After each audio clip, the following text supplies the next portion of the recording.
Hi, everybody. Welcome back to Sports Illustrated's Fan Nation, the Las Vegas Raiders Insider Podcast, part of the Fans First Sports Network. And remember, if you're watching on YouTube, right above you is the join button. Just hit that button and join us and subscribe. But we're joined now by a guy who is a very successful attorney in Atlanta. He was a TV journalist, a sports journalist for many years. He's been a writer for decades, working with me on the radio and writing for 14 years now. Dear Lord God Almighty, I'm getting old. He's getting younger. And he should have been a football coach. I'm going to tell you why. Because as great of an attorney as he is and as great as a journalist as he is, if you met his wife, she is so far out of his league. If he could recruit her, he could recruit anybody. Welcome to our weekly discussion around the world of the NFL, where we do talk Raiders, but we look at the league in general. My dear friend, not just a colleague, but a great friend. I love him like a brother. Johnny Shop. How you doing, Johnny? Hondo, I'm doing well, and this stuff does run in my blood. I've got a great uncle, if you will, that played high school football for Paul Brown when literally the game was changing. I said, hey, how did this guy start calling plays? He said he started calling plays, which no coach was doing at the time, by sending the plays in with players pretty much each play. He'd send in a new offensive tackle. He'd send in a new wideout. Call plays right there. So this stuff does run in my blood, and it's a lot of fun to chop it up. And we've been doing it 14 years. I got to tell you, our last week's episode went crazy. People loved it. They enjoyed it. I love the fact that it does Raiders and it all impacts Raiders, but it also looks at the entire NFL. Johnny, we got 3 hot takes each week. Occasionally we'll throw in an extra point. But this week we're going to look at something that I found interesting, and I know that you did too in our pre-pod prep meeting, but it's grading. Now, I had a lot of people that said to me, hey, why are you grading people? And first of all, let's say this. The ultimate grade comes after year 4. I get that. I understand it. So when I grade people right after the draft, we look at who they got, where the person is right now, what their potential is, all of that. That's all you can grade right now. I mean, listen, Max Crosby, there were people saying was a wasted pick, and that now people would say it was one of the best picks in Raider history. People were saying Colton Miller was a wasted pick. Now he's one of the best left tackles. The point is we don't know till 4 years, but you can grade where they are right now. So let's just talk about that, the grading systems, your thoughts, because, man, I'm watching national outlets, winners and losers. And some of those same outlets called the Raiders losers for Max Crosby and Colton Miller. They don't know what they're talking about. I just rate them now based on where these players are today. I'd love your input. Yeah, the way I look at it is if you're going to grade a team's performance, maybe you consider a needs assessment.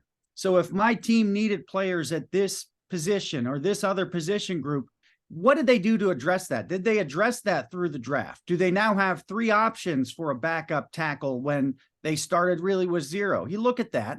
And the other thing I think you can look at ranking wise is, was there a consensus about where this player was ranked and where did he fall in that? So if you're talking about getting a guy who was maybe the 3rd ranked defensive tackle and you pick him up in the 4th round, you can say, hey, I think they apparently did pretty well there.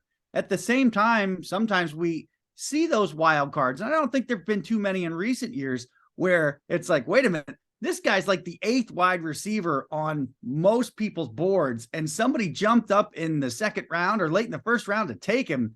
That looks like a whiff. We can go down some of those players, and you can look at the quarterback position. I can think of a couple that are either borderline out of the league or are in a spring league where they were taken way too high. But when you look at grading, what are we grading? Are we grading, did we meet our needs in this draft, or have we teed up what will be done next in free agency? And is there something that stands out, really stands out? Like, we took this guy way later in the draft than we would have expected. meaning we did really well, or did we take the 10th rated quarterback in like the second round and really we're running a risk? I'm going to go back to the last Raiders draft where they really loved Devin Witherspoon. They would have gladly taken him at 7 if the board had fallen, differently and he was there. They loved him. But they also, in that, liked Jacorian Bennett, and that was a guy that they really liked as well.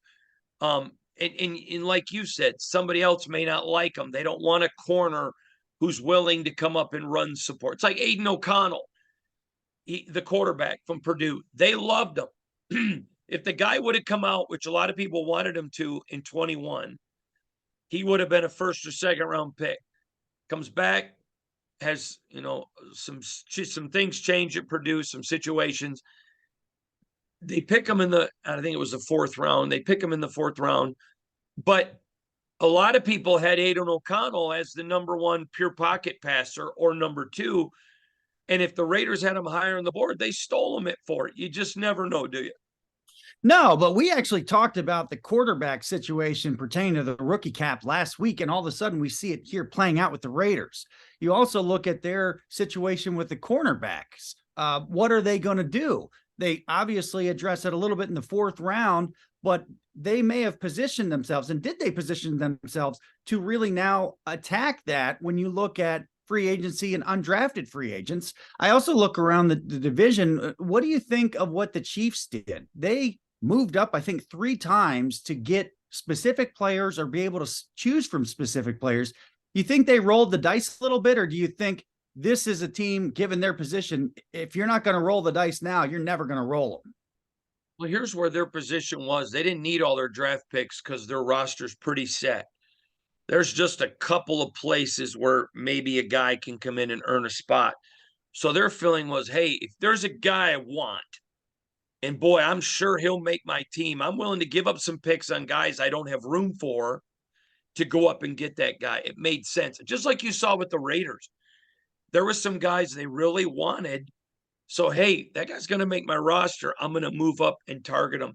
And that's why I think when you look at grading drafts, I look at the draft grades, and this is how we do it. Where's that player right now? Where did other teams have them on their board? What were other teams thinking? How do they fit in your system? But these people drafting right now, Buster Boom, shut up. You don't even know what you're talking about. No, and the reason you talk about that 4th year is because there's a general consensus, as I'm sure you've explained before, that a player is athletically about going to reach his peak. When you combine that with his football knowledge, his football skill, his development, around that year 4 is when we should see the best of whatever a player has. And that's a reasonable time to give him a grade.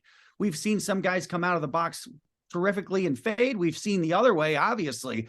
When I look at the Raiders draft board, I see a lot of major colleges represented. I see a lot of specific coaches, even looking at what are the position coaches that coach them and what have they done to produce guys prepared to exceed at the league. So when you see defensive lineman from Alabama, quarterback from Purdue, and a safety from Georgia, you're thinking to yourself, okay, these guys are probably in position to succeed, to reach their peak in that 4th year, and they're probably worth drafting versus guys that are in that different category of the undrafted free agent.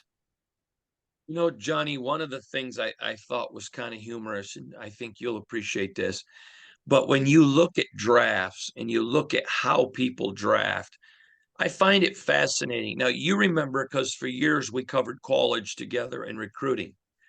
So I'm going to use college because I don't want to give up any of my NFL sources. But I remember when Glenn Mason was the coach at University of Minnesota, he was very good at developing running backs, super good at developing running backs, just like Nebraska, linemen, offensive and defensive linemen. So when I've got a guy in the draft, let's say at corner, and there is one team that I have a very good source on, whose team didn't need a corner, wasn't going to pick a corner. And he had told me before the draft that they had Devin Witherspoon above everybody else, but Christian Gonzalez and Jacorian Bennett right there. Now, his opinion means a lot more to me because they have a proven track record of picking corners, developing corners. And to me, a guy with a track record who's done it, you can get a first year kid out of law school that may end up being the greatest litigator in the history of the world. But if I need somebody today, I want somebody that says, hey, I've won 10,000 cases in what you need me on. Do you see my point there? I do. And I think when you look at people who drafted, let's just take, for example, Georgia Bulldogs that played defense.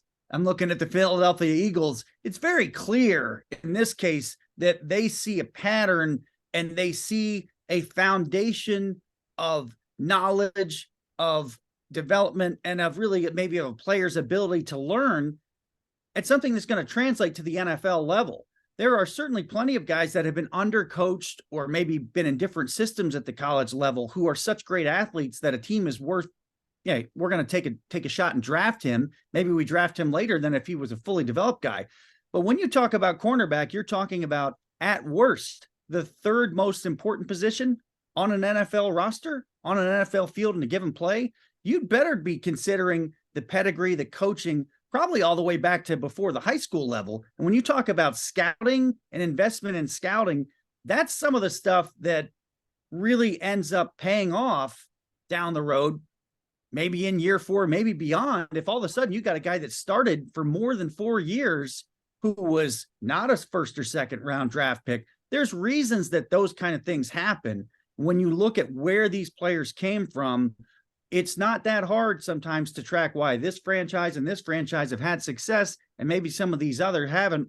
When you look at further, you take a look back into a player's background, how he was coached, who he was coached by, and what kind of system or what kind of fundamentals they were learning. Now, John, I want to go to our next subject. You touched on it, teams that invest in scouting. You know who my source is. We're not going to reveal it. But I had a NFL executive who said to me, the teams that are constantly getting good drafts are the ones that are constantly investing in scouting, which makes sense. I want to go back because, as you know, you and I together covered Michigan State in the Big Ten for decades. Mark D'Antonio, when Michigan State football was at its peak, did a lot of things right, but it hurt his players that he was so cold and closed door to NFL scouts. We talked about it, why we were there. I had NFL scouts that said to me, I would not send anyone to Michigan State, not because Mark's not a good coach, not because they can't develop people, but as a scout, I can't get in and see them. And he told me that he believed multiple Michigan State kids were drafted way lower than they should have been, cost them money, and some not drafted because of the exposure. Let's talk first about investing in scouting from a college standpoint. That is why Nick Saban is loved, because they embrace NFL scouts. He wants them there. He wants them to watch. He thinks practices are better when scouts are there because he tells his guys, hey, see those guys? Those are scouts. They're watching you today. Let's first talk about it from a college perspective.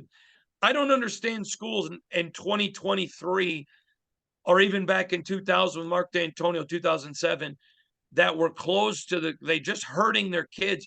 And now it's starting to impact because players are learning this and being pushed to those schools. Your thoughts?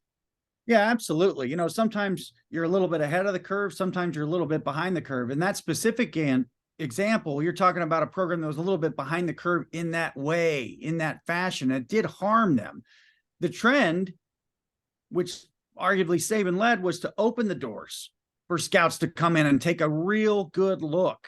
How's this guy move between periods? How's this guy take coaching, et cetera? How's he take it over maybe a period of time? Maybe this is the third or fourth time I'm here in a course of 18 months. So the trend now is it's wide open. And we've got more video, we've got more access than ever. Unfortunately, that specific program was a little bit behind in that at the time. When you talk about scouting, you talk about it being really, I think at the NFL level, track the success. Those that have invested in scouting over a long term tend to have more long term success, tend to have lower, tend to have a higher ceiling and also a higher floor. They're not going up and down as much. We've seen franchises that maybe historically did not invest in scouting. You can get some dumb luck here and there, but I can think of one that's maybe been to a Super Bowl recently that historically didn't do much with scouting, didn't have much to show for it, and maybe their tune changed, and all of a sudden they've got a much better roster than they had when they weren't putting that money in.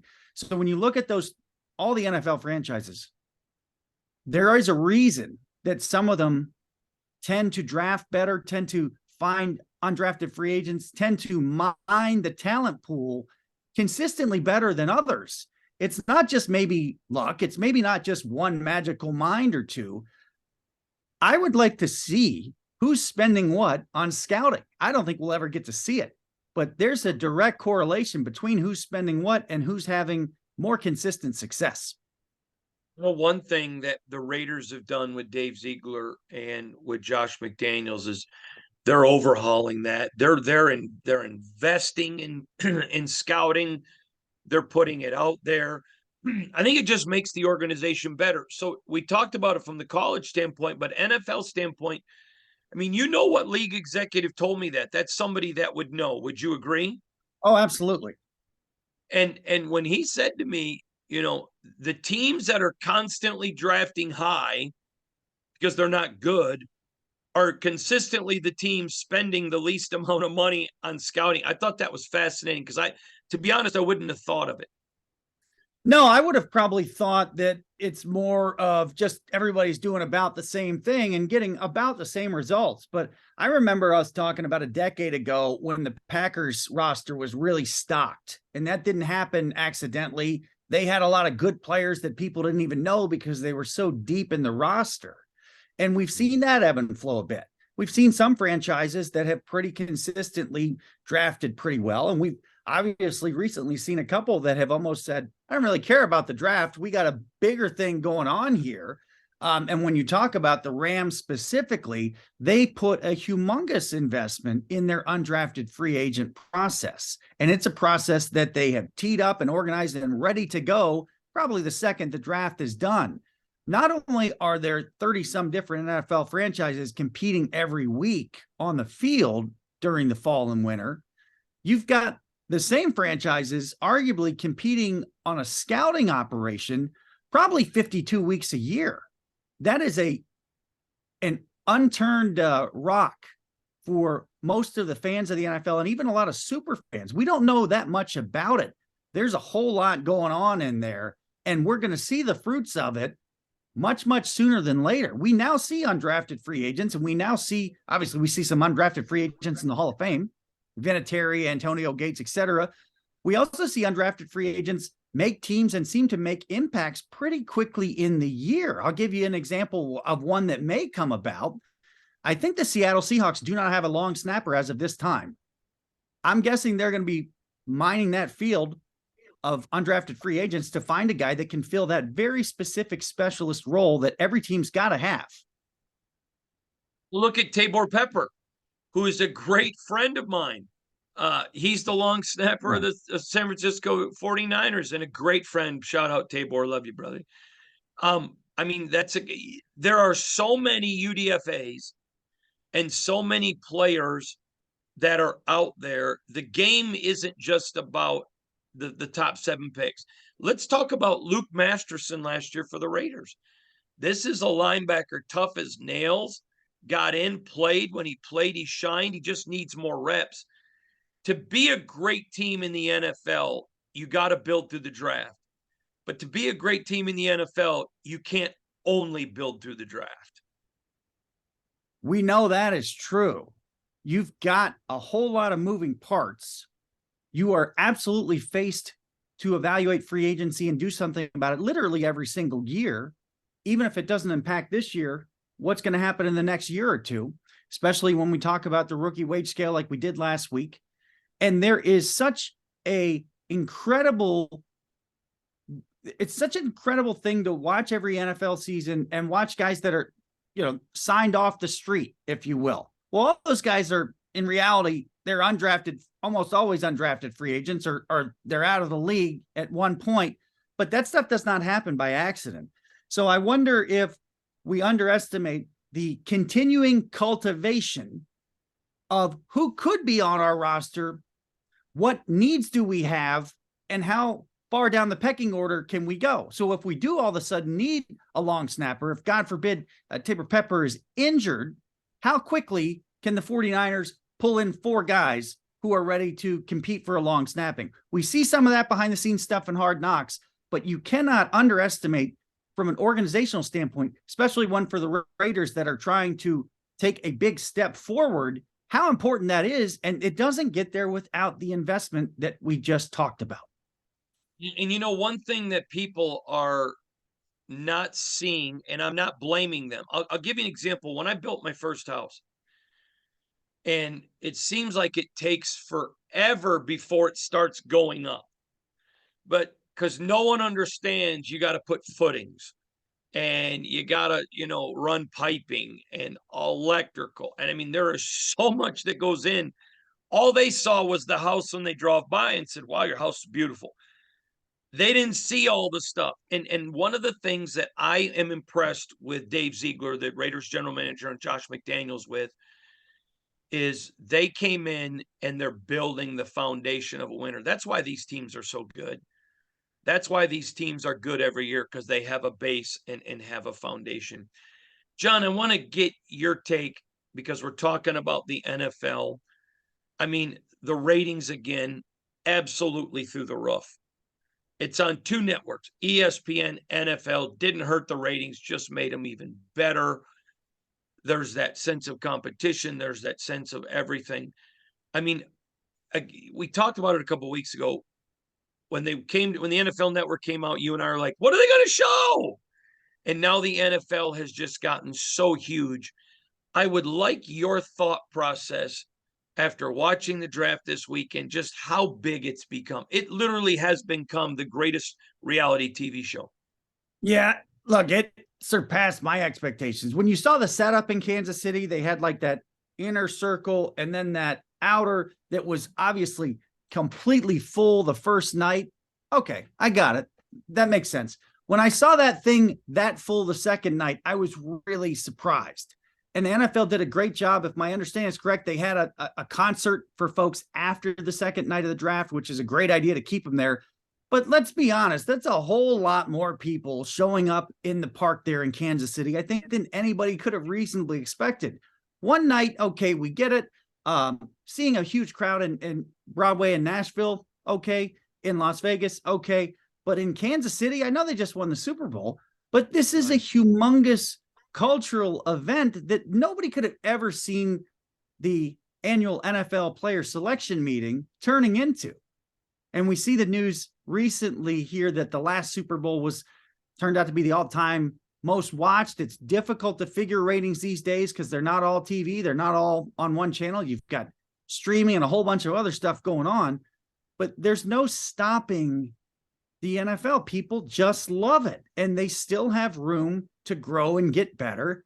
Some of us still think the game day roster size needs to be expanded. We want to see the best of the sport that we can. And I don't want to see the drop off from the second injury to a tackle all the way down here. I want a bigger game day roster. And for God's sake, what about the 49ers quarterback situation last year? That was almost a humongous story. But the sport is only getting bigger and better. Player safety looks like it's being addressed on a regular basis. They've got growing pains with obviously the integration of gambling into the sport and how you keep it out of the sport so it doesn't mess with the competition at all. But as far as a popularity standpoint goes, all you had to do is turn on the wide shot of that draft on the second night of the draft. The people are stretched all the way back out. It's unbelievable. I'm happy that the folks enjoy themselves, but who has that time, that love, that much passion for anything? That many people showed up for the draft. There's no shortcut to that. They didn't phone it in or click a button. They got in their car or they walked over and they were there. That is a humongous statement. It's not to be underestimated. Agree with you 100%. All right. He's the great Johnny Shop, joins us each and every week. Wonderful man. Remember, you're listening to Sports Illustrated's Fan Nation Raiders Today, the Las Vegas Raiders Insider Podcast, part of the Fans First Sports Network. If you're watching on YouTube, make sure you click the join. Johnny, I appreciate you being with us. Yet again. Thank you, my friend. See you soon.